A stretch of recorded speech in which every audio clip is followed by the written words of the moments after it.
Okay, so this is how to change the front shocks on a Porsche 928. This particular model is an 86. 86S. Now this might not be the right way to do it. This is the way we're going to do it because we don't have a proper professional shop and we're just using home tools. But anyway, it'll give you an idea of what you're working with and whether or not you're willing to take on the challenge yourself. So the bolt that goes through the bottom of the shock, it's a 19 mil 19 bolt mil and nut. There's this side of it and then this side of it. Here. A little hard to get in there, but you can see what we're working with. It's this basically a shaft that just goes through the bottom of the shock absorber. Yeah, be careful of the brake lines. You don't want to put too much tension on that because it is a brake line. Okay, so let's see if we can crack so this we'll thing undo open. that. So it is a free floating bolt that goes through there, so you do have to have a wrench on both sides. One side may stick at the beginning, but you need to hold them both, or at least one side while you're undoing the other. I'm going to get a ratchet.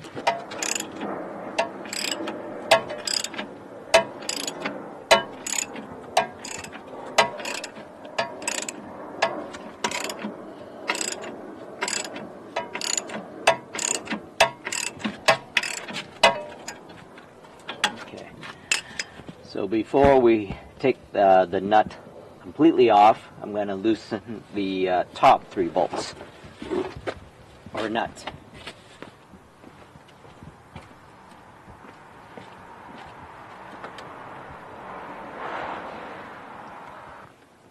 These are the top 3 nuts on the top of the shock tower. You could pull that intake thing out of the way if you want. Probably best to do so. Yeah.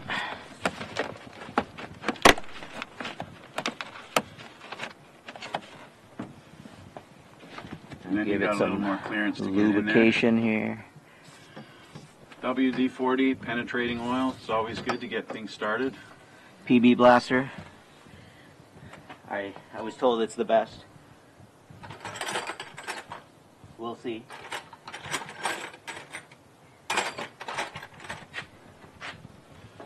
So they are 17 mil nuts.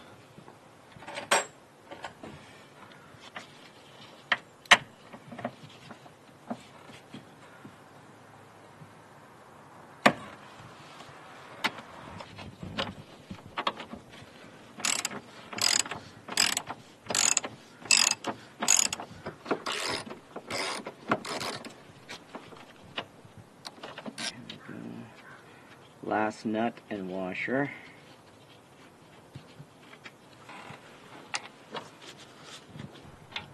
Once you got those 3 bolts or nuts off the top, then you can finish taking out this big bolt at the bottom of the shock.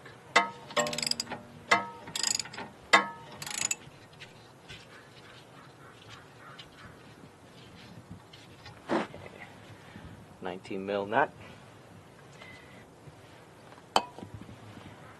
And then there is a big washer that holds the this would be the air guide to cool off the brake disc. There's the big washer.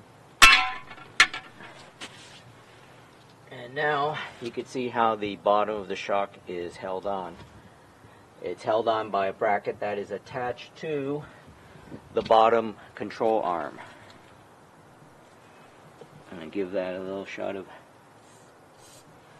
grease or fluid. And now we're going to be taking that bolt out if we can. Over to the other side. Instead of pounding it out, I'm going to see if I can just twist it out.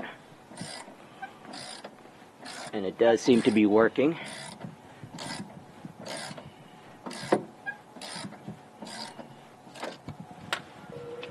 Okay, because we're not in a hurry, we're just trying to twist it out. You could probably pound it out in like just a couple of seconds, but we're trying to be gentle because we're not professional mechanics and we'd rather not destroy things if we can help it.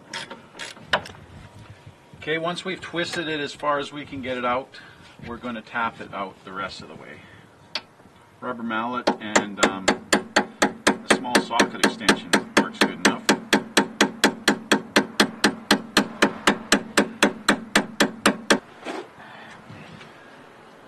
Okay, as you can see, we've got it most of the way out, and then you just pull it out the rest of the way. Now, that part of the shock is actually disconnected. We just got to wiggle it loose. So pry bar underneath the shock, and we're going to see if it just comes loose like that. There we go. So it is off. Oops. Okay, there's a few methods to do this. Tan will tell you here. Go ahead. So some people choose to take off the upper control arm and take this part out, and then that way this can come a lot more room to come out. Other people choose to disconnect the lower control arm. We're going to see if there's another way with a lot of elbow grease and wiggling, and we'll see. I do want to make note here that the front shocks are a lot harder to remove than the back. Some people think they're really a pain in the butt and they don't bother doing it themselves, but we like pains in the butt. We'll Yes. have a challenge. But we do like pain in the butts. Just so you know, we are not gay, but we do like a pain in the butt challenge. Okay, so you might notice this is a mirror image all of a sudden because we're on the other side. We decided not to waste time filming the figuring it out part of it until we actually figured it out. So now we're going to start from where we left off on the other side.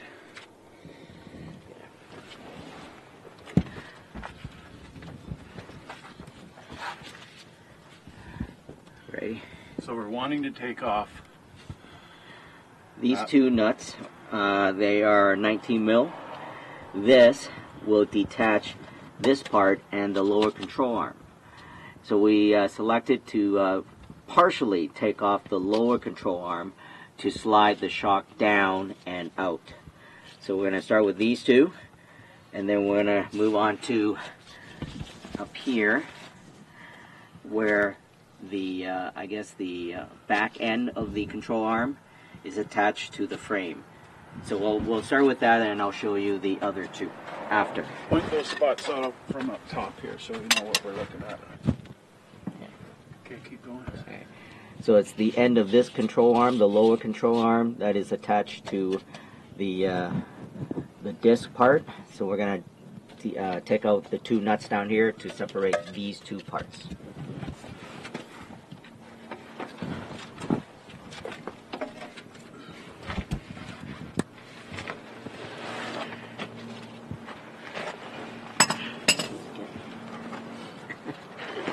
Alright.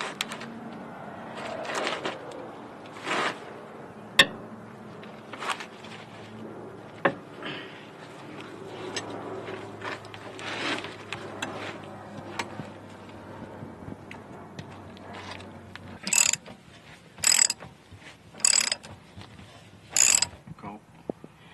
Okay, so we've loosened these two nuts, and I'm going to just take them off with my fingers so you can see what comes off. 1,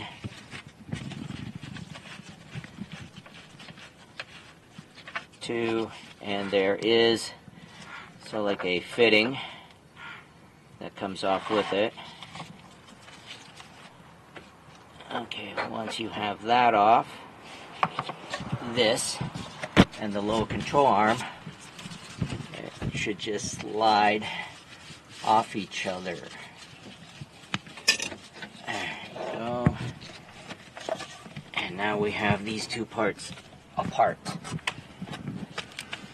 So what we're going to do next is Just fold it back in there and then fold it back. Just like fold it in. Yep. Like it was assembled. Yeah, like this. So this goes into there. Yeah. So then Okay. we just fold it out of the way, turn it out of the way. Right. Now, I'm not sure if this controls any kind of alignment factor, but I'm going to get this car aligned anyway, so they can deal with it. Anyways. Yep. Okay, so what we're going to do is we're going to loosen this control arm at this point here, And then with this control arm should just swing down, and then that should give us enough room to slide this shock through the upper control arm and out. But in order to do that, you have to jack this up and have it fairly high so you can have room to slide it out. To make sure that none of the cables and lines have too much tension on them, because they are your ABS sensor cable, and you don't want those things coming out, or because you might get a warning light somewhere.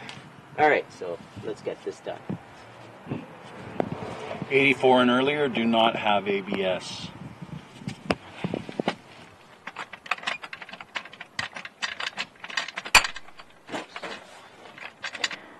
Okay, so when you jack this up, you need to jack it at a point where it's pretty solid, not at the brake dust plate, or that will bend and you're going to get rubbing issues. Okay, so not too high. Everything seems to be okay. Let's try to get the shock out.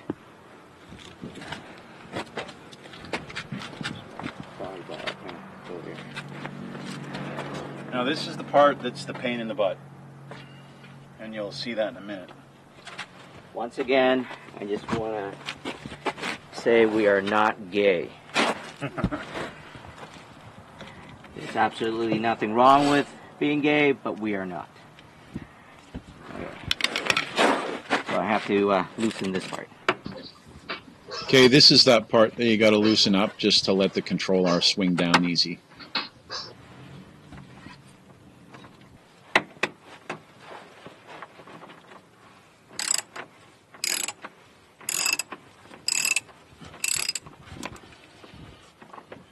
We'd love to have this car up on a hoist where you can see it clear and we could video it better, but we don't have that. Like I said, we're not professional mechanics here. So.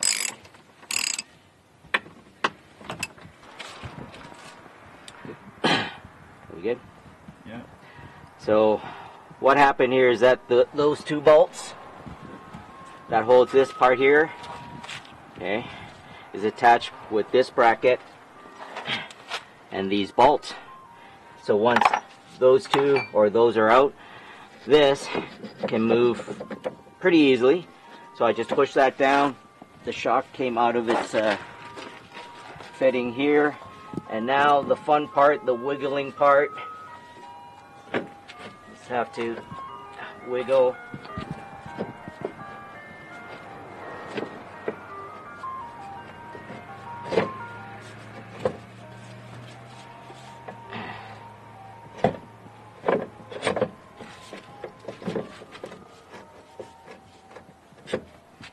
If it gets stuck on the control arm, you can actually use the spring itself like threads a little bit and kind of rotate it to help pull it out.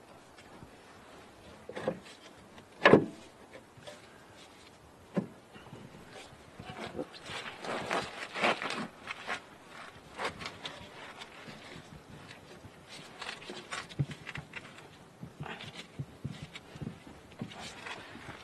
How did we do that?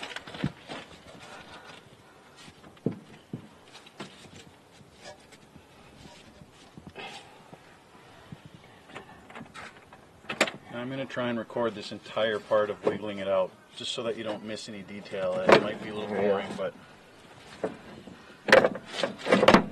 here we go. There we go. Still rolling? Yep. Key part is having this upper control arm high enough, but not too high that you're going to put tension on everything else and the wires and all that stuff. So once I have that out, I'm going to let it come down to almost its original spot to relieve any tension. And I'm going to put blocks underneath to support it while the shocks are being redone. Somewhere around there. Oh, success. Son of a bitch. Now we've got the entire assembly out of the car, and we're going to get the spring compressor to get the shock out of the coil. Now, one thing, folks, you really want to do here is use a proper spring compressor. I've heard stories of all different sorts when people are trying to Mickey Mouse compress the springs, and it's very dangerous. These are powerful springs. They hold up the weight of your car. So if they let loose and hit you in the head, it can potentially kill you. Or you can get your fingers caught in it, and you can just absolutely smash your hands. So make sure you're using a real proper spring compressor when you do this part. Okay, before we take this apart, we're going to want you to take note of one thing. This part of the shock, when you put it back together, you want it to line up the same way, so that when you're bolting that in, it's not completely out of line, and then you have to twist around with it to try and get it in place.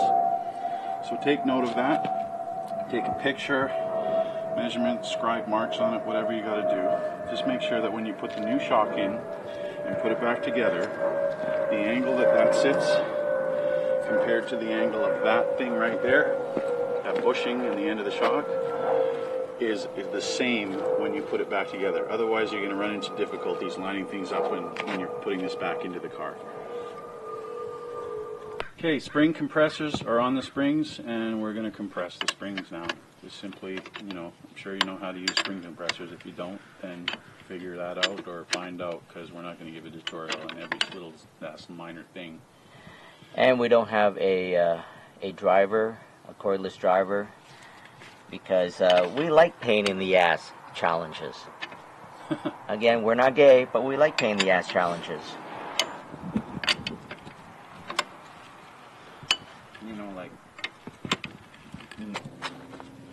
Okay, once you got the springs compressed good and things rotate around that easily, then undo this nut here. Go ahead. Okay, so if you've never done this before, this is how it should be done. When you're turning this nut, the inside bolt is going to turn with it. So you got to find some way to keep it in place while you turn this nut. So what I do is, it's a 19 mil, and then use some kind of crescent wrench to hold it. There we go. There we go. And then you just use some brute force, if you have any. Not like me. It's all down here.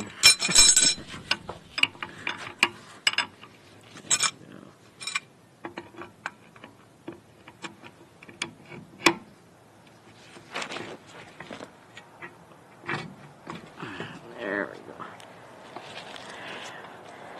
So once it's been broken,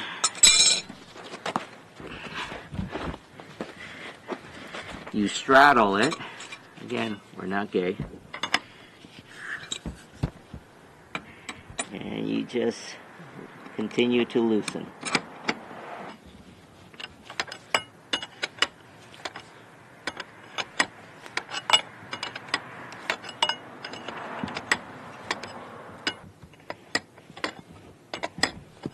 Okay.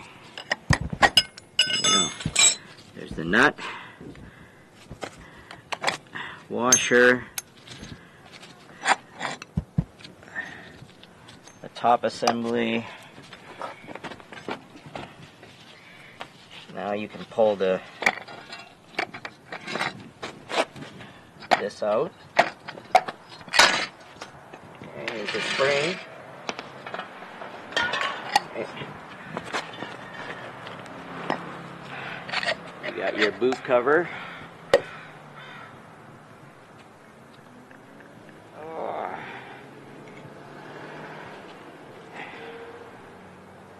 Your bumper stop.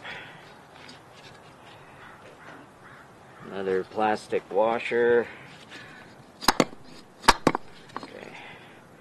You can just take a hammer and tap this out, or something.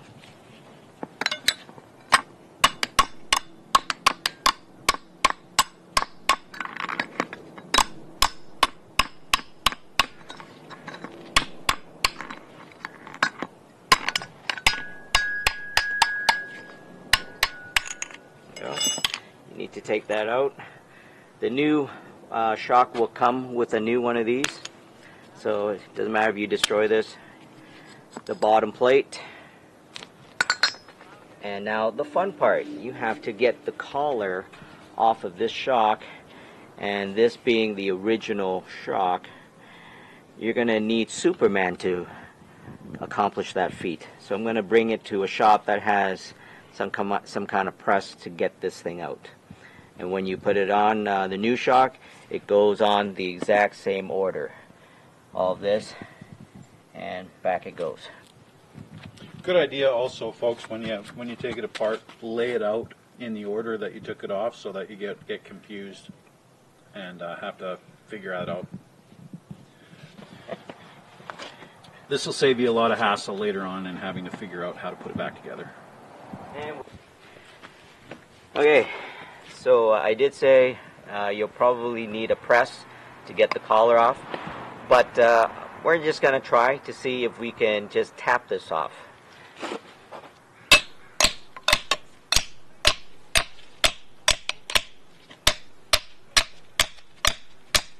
And look at that. Superman, you're not needed today. Awesome. What that is that's an adjustable ride height collar. The reason that they're on those there is you can twist that. For those of you who don't know, a Porsche 928, you don't have to change the springs and put a whole new suspension in to adjust the ride height. You just crank this nut and it'll raise and lower just like that. However, once it is done, you do have to have an alignment done. Otherwise, you'll end up chewing out your tires and it won't handle properly. Okay, so now we've done the removal of the shocks. Putting them back in is pretty much the reverse of what you just saw. Now, when we put the shocks back in, which is not going to be today, hopefully we'll have the time to do a video. If not, then you just do the reverse of what you saw. And check in the description below for a link. If we do make another video putting them back in, then I'll post the link to it right there. Or click on an annotation if I put it in the end of this video.